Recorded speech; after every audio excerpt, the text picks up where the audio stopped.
أنا حضرت قطع الكرتون لبيوت ميرا، رومي وزوي. يلا نبدأ ببيت رومي. هاي رومي، احنا النهاردة هنبني لك بيت جديد خالص. يلا بينا نبدأ. مش هسيب الحيطان دي فاضية. ايه رأيك في شوية زخارف شيطانية؟ حبيت الفكرة وجهزت كرتون ملون مثالي للفكرة دي. معايا نموذج جاهز، محتاجين بس نحدده على الكرتون ونقصه بالمقص. عملت 9 علامات برق. دلوقتي هلزقهم على الحيطة بجلو ستيك عادي. بصراحة أنا لسه مصدومة جدا من الشكل النهائي. عايزة أرسم الأشكال دي في كل مكان. رومي شوفيها، دي جميلة، أنا حبيتها. وقت عمل الأرضية. أنا همشي حالا. أنا طبعت خشب أرضية بينك للأوضة. رومي جاية علشان تشوف التقدم في الشغل. الأرضية شكلها رائع. رومي مخططة فعلا كل حاجة هتتحط فيه. يا ترى ميرا بتعمل إيه؟ أنا مستنية بقالي كتير قوي. ممكن نبدأ بالإضاءة؟ المكان هنا ضلمة. هستخدم لمبة LED بتشتغل ببطارية البيت ميرا. أحسن بكتير. أنا عندي فكرة. هيا، بس دي مش كل حاجة. انتي جاية مستعدة لإعادة تصميم كاملة. يلا نشوفي ايه جوه العلبة بسرعة. أنا كمان عايزة أعرف. أوف، العلبة دي تقيلة. لأوضة ميرا هنحتاج قطعة قماش قطيفة بينك. ايه في الظرف؟ يلا نشوف. هفتحه بحرص بالمقص. بوستر هانتريكس، وطلع لي ستيكرز كمان. بصوا، ساجا بويز وديمون هانترز. أنا عايزة أشوف البوسترز. ده انتوا قبل الحفلة، ودي بأزياء المسرح بتاعكم. استنوا، هي دي ازاي وصلت هنا؟ دول ساجا بويز، مش قادرة أصدق. حلوة أوي. الأول هفرد أرضية منفوشة. لازم نسرح السجادة. حبيت شكلها. وقت البوسترز. على الحيطة التانية هضيف ستيكرز. واو، دلوقتي بقت مريحة أكتر، بس لسه في حاجة ناقصة. إيه رأيك في شباك؟ فكرة هايلة. طبعت الشباك على ورق صور بيلمع. هثبته هنا في النص. وجبت اسطوانتي المفضلة. في مكان ليهم جنب الشباك. حبيته، ده جميل. يا ترى زوي بتعمل ايه دلوقتي؟ لبيت زوي هبدأ باللون الأبيض. هرسم قاعدة لحيطتها الفنية. أول ما اللون ينشف هرسم خطوط خارجية بماركر، وبعدين هضيف شوية لون.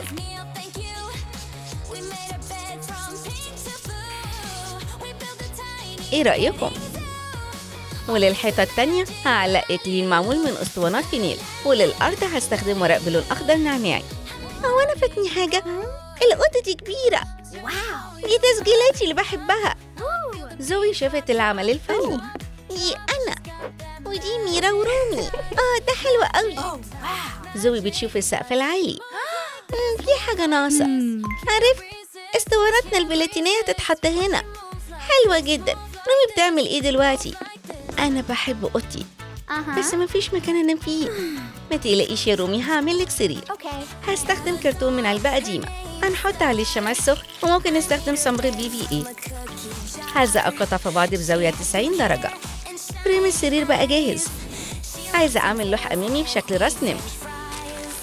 هحدد النموذج بتاعي على الكرتون وهقصه بالمقص، وهغطيه بقماش قطيفة والزقه في مكانه. ممكن ترسموا عليه كمان. هلزق عليه ودان، عيون، وفم. هغطي السرير بالقطيفة. المكان ده مثالي. مخدات ناعمة لنوم مريحة، وبطانية مريحة من فوق. كومود صغير جنب السرير، والزهور المفضلة الرومي. سرير صغير حلو قوي. الألوان لايقة جدا مع الأوضة. ده ناعم جدا. وقت الراحة يا رومي. أنا مش هقطعك، بس ميرا المسكينة ما عندهاش مكان تقعد فيه. ما تقعديش على الأرض، قومي. عملت لها كنبة منفوشة مخصوص علشانها. شكرا. ودي مش كل حاجة. هضيف زهرة ورد هنا، ومخدات ناعمة الراحة أكتر كمان. ميرا تعالي. أساس جديد وديكور. دي ناعمة قوي. ميرا مبسوطة. لكن استني، عندي ليكي مفاجأة. عايزة أعمل ترابيزة من النودلز، مش بكوباية، نودلز حقيقية. وهحتاج مواد أكل كمان. ألون أواد الأكل بينك بلون أكريليك. 4 أرجل للترابيزة، هقصهم بالمقاس المناسب. الشمع السخن هيلزقهم في النودلز. بس استنوا، مش عايزين الترابيزة تدوب من القهوة السخنة. هنقص دايرة بلاستيك شفافة لحماية السطح، شكلها شبه الإزاز. يلا نشوف هنحطها فين في الأوضة. ميرا، إيه رأيك في ترابيزة النودلز بتاعتك؟ ممكن أحط عليها حاجات فعلا. يبقى يلا نملاها. هحط المراية هنا، وورد جديد هيخلي ريحة الأوضة رائعة. والدايري بتاعتي دلوقتي دايما هكون عارفة هلاقيها فين. يلا نروح نشوف زوي. لبيت زوي أنا عايزة أعمل كراسي بامبامز منفوشة. هشكل القاعدة شكل الوردة، وألزق بامبامز في بعض بشمع سخن. هعمل نفس الخطوات لمسند الظهر. عملت 2. أي لون عجبكم أكتر؟ يلا نحطهم في أوضة زوي، واحد في الركن الشمال والتاني في اليمين.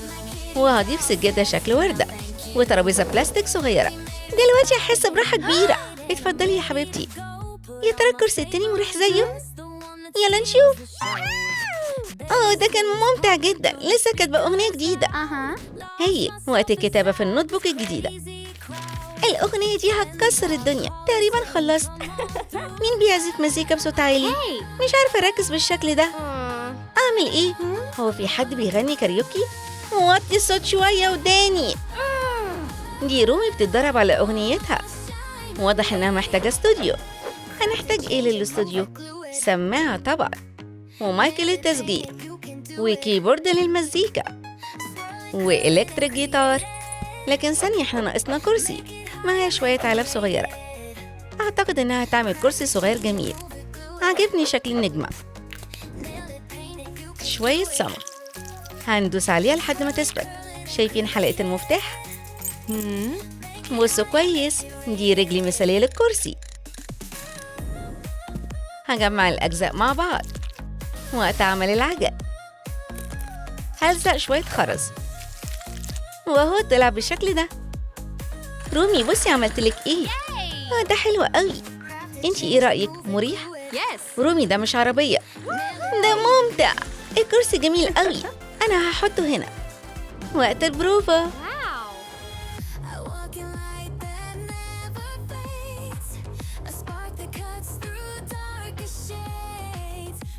يلا نشوف ميرا. أنا ممكن أعمل إيه؟ ثانية، عرفت. أنا عايزة أرقص. أنا بحب أرقص. علو صوت المزيكا. أوبس، السجادة منفوشة قوي. ميرا أكيد هتحتاج سجادة رقص. هنحتاج أسهم للسجادة، وخرز مزيكا ينفع جدا. ميرا بتفكرني باللون البينك، فهستخدم الخرز البينك، وأضيف الخرز على لوح مخصوص لعمل شكل سهم. هنحوطه بالأصفر وأغلفه بورق زبدة، واستخدم مكوى سخنة لتدويب الخرز. العملية دي هتحتاج دقيقتين حرارة متوسطة. أول ما تبرد هشيل من عليها الورقة. أنا سعيدة فعلا بالنتيجة. هحتاج 4 أسهم. مفيش مكان كفاية ليهم على اللوح. ممكن تديني التابلت بتاعك؟ طبعا، اتفضلي. باي. هحول التابلت للوحة للأسهم. هستخدم مسطرة لتحديد المساحة، وبعدين هضيف الأسهم. بالتصميم ده ميرا تقدر تتدرب على رقصتها طول اليوم. هنحتاج كمان سماعة. هرزع عليها صورة مطبوعة. ميرا، ساحة الرقص بقت جاهزة. أعتقد إنها هتحبها. هاخدها لأوضتها. ميرا اتفضلي، مفاجأتك أهي. أخيرا هعرف أرقص. لسه محتاجة مكان للسماعات. حبيتها، بس الشاشة فين؟ أهي، هعلقها هنا. ما عندي استوديو خاص بيا في البيت. ده واسع جدا، مفيش حاجة هتعطلني. شمال يمين، القدمين مع بعض. أنا بعملها. دي كانت حركة قوية. المسرح ده رائع. يلا نختبر مهارتك. لسه محتاجة تدريب تاني. خلينا أتدرب تاني. أحط حاجتي فين؟ زوي، انتي قلتي ايه؟ ما عنديش مكان أحط فيه حاجتي. أنا جاتلي فكرة. هحول المنظم ده لدولاب هدوم علشانك انتي. المنظم ده بالشكل المناسب. هستخدم المقص عشان أشيل الغطا. ألوان الأكريليك هتكون أحسن للبلاستيك. الدولاب هيليق على الأرض الخضراء النعناعي. هخلطهم كويس. أنا مهووسة باللون ده. هلونها بطبقتين واقيين بشكل ناعم. هايل. أول رف خلص، وهضيف 3 خانات تانيين. هستخدم شاليمو لعمل بار الهدوم، وهضيف كاشن فوق، شماعات لرف الهدوم. طيب دولابي جاهز؟ ده دولاب كبير قوي، هدومي كلها هتتشال هنا. أزياء المسرح هتتحط هنا، وشنطي هيتشالوا هنا. زوي عندها جزم كتير واكسسوارات. أنا دلوقتي تعبانة قوي، أنا عايزة أرتاح شوية، لكن فين؟ هناخد كم مخدة. اتفضلي سريرك أهو، وانتي مستريحة زين الحيطة باسمك. زوي كل حاجة خلصت، انتي ايه رأيك؟ دي حلوة قوي، حبيتها.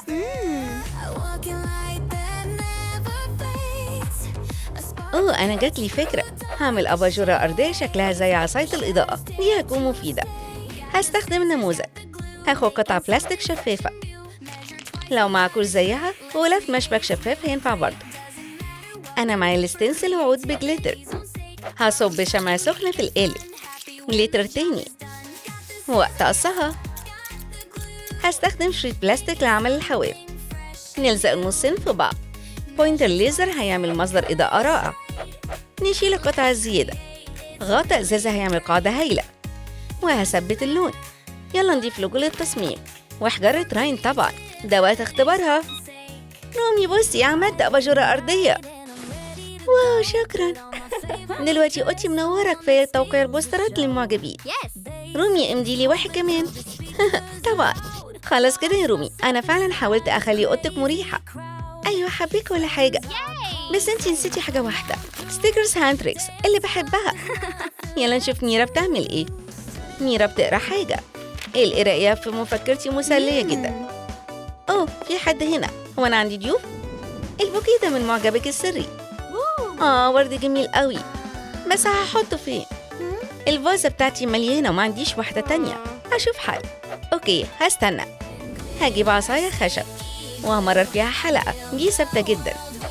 هلونها بلون بينك لحد ما تنشف. هجيب شوية برطمانات فاضية وقت تزيينهم.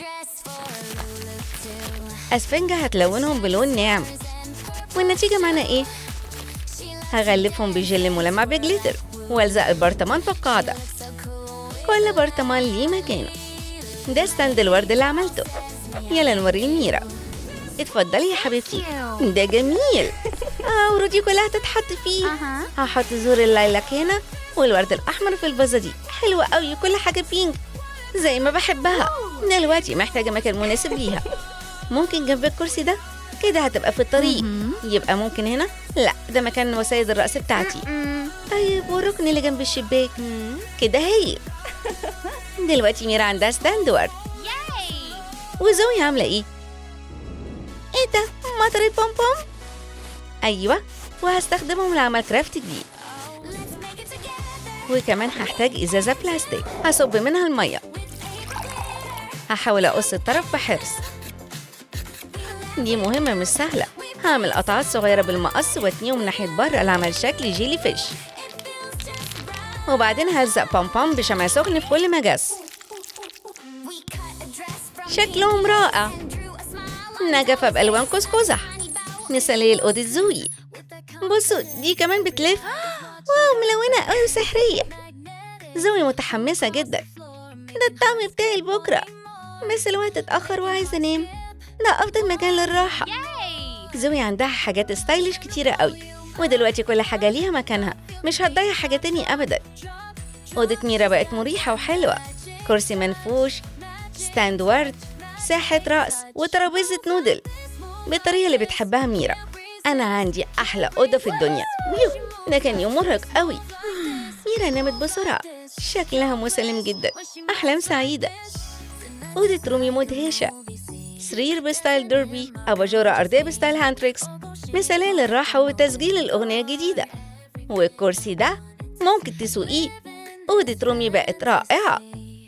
الوقت اتأخر، وقت إن أنا أفرد جسمي. فين سريري؟ ارتاحي كويس. ممكن تحضني النمر اللطيفة بتاعك. تصبحي على خير. أي بيت عجبكم أكتر؟ بيت رومي، ميرا ولا زوي؟ تحبوا انتوا كمان تعملوا واحد؟